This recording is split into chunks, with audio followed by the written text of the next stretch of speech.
cabin for the holidays in Shadow Bay, a little coastal village, and had spent the entire summer there.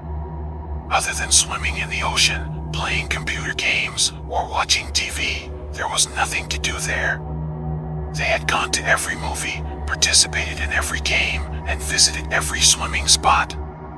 They desired excitement and danger in their adventures. They chose to investigate the cave for this reason. At the further end of the shore, concealed by a group of boulders, lay the cave. Nobody ever went there because it was so disturbing and weird.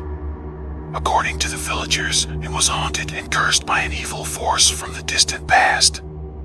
They claimed that no one who went inside the cave would ever survive. Such tales didn't hold any interest for Cole and Kevin. They believed that they were nothing more than superstitions designed to scare off curious children like them. They desired to confirm that there was nothing to be concerned about by exploring the cave and discovering for themselves what was there. They stuffed a camera, water bottles, snacks, and flashlights into their backpacks. They stayed in the cabin until their parents went to sleep, at which point they snuck out and went to the beach. The stars and their flashlights provided the only light exposure on the moonless night. They got to the boulders and climbed over them till they came to the cave's entrance. Kevin was asked by Cole, "Are you ready?" "Ready as I'll ever be," Kevin replied. They entered the cave after turning on their spotlights. They could hear the sound of dripping water echoing in the pitch blackness, and the air was cold and damp. Following a small, winding tunnel deeper into the cave, they continued on their journey. Along the journey, they came across strange things like candles, pentagrams, bones, skulls, and symbols carved into the walls. They came to the conclusion that a ritual or ceremonial had been taking place in the cave. They were curious about who they were and what they were doing. In an effort to next uncover some information or evidence, they made the decision to shoot some photos using their camera. They took pictures of everything they saw, not realizing that each flash was awaking a dark force. At the end of the tunnel, they arrived in a big chamber. More skulls, bones, candles, pentagrams, and symbols may be found inside. A stone altar that was stained with blood was in the chamber's center. There was a book that was covered in human skin on top of the altar.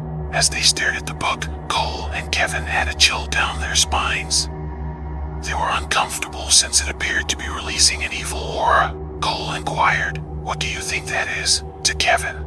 "I don't know," Kevin replied. "However, I don't feel good about it." "Me too," Cole replied.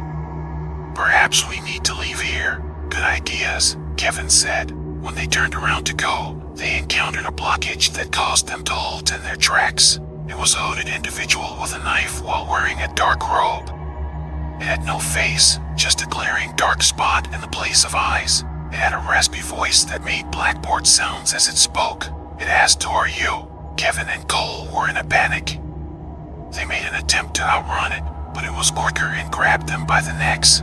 They were raised off the ground and moved nearer to its headless body. Cole managed to say, "We are the ones who disturbed your sleep." "Yes," it said. "You are." Its violent smile revealed a mouth full of pointed teeth. They were carried to the altar and thrown on top of it. It opened the book and started chanting in an antiquated tongue that Cole and Kevin thought was gibberish. As they noticed symbols glowing on their flesh, they experienced a wave of pain. They became aware that the book was branding them with its evil influence. They screamed in pain as they experienced the book's draining effect on their life energy. Realizing that they were destined to perish, they exchanged horrified looks with one another. They regretted going inside the cave in the first place.